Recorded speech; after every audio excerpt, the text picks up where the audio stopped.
Coco set to top box office for third weekend in a row. Coco is set to top the box office for the third weekend of its release. Disney Pixar's latest beat out Justice League in its first 3 days, becoming the third biggest Thanksgiving release ever. The film also drew rave reviews and looks lined up for big-time success come awards season. In its third and final weekend at the top of the box office before Star Wars: The Last Jedi takes over, the acclaimed animated adventure continues to go strong amid relatively weak, limited competition in theaters. Coco, which follows a young boy in Mexico who learns more about his ancestors' ban on music as he aspires to become a musician himself, has benefited from early December's typical lack of major wide releases.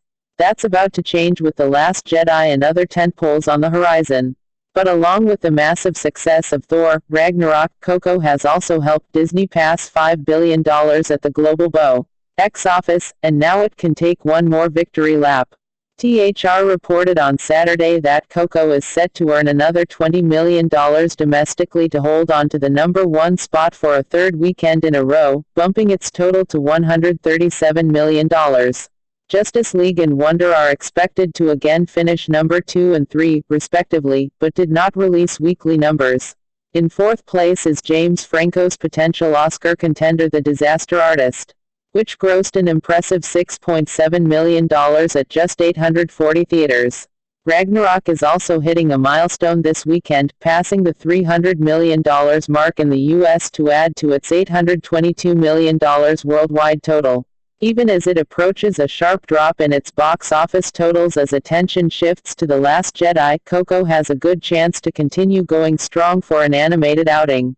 At $137 million it blows by The Good Dinosaur, $123 million, and it's very likely to eventually pass Cars 3, $152 million, in the Pixar rankings.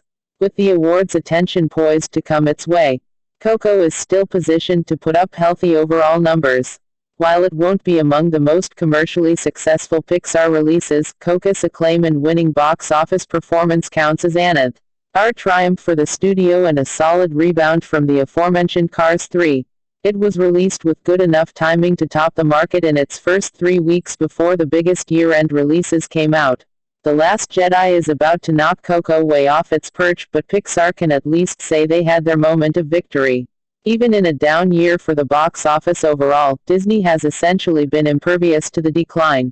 Coco is simply the latest example of the company pulling the right strings with most of its major releases. And for some, the movie's third straight weekend at the top is yet another reminder of Justice League's underwhelming performance in the US. But for Coco, a win is a win. Coco set to top box office for third weekend in a row.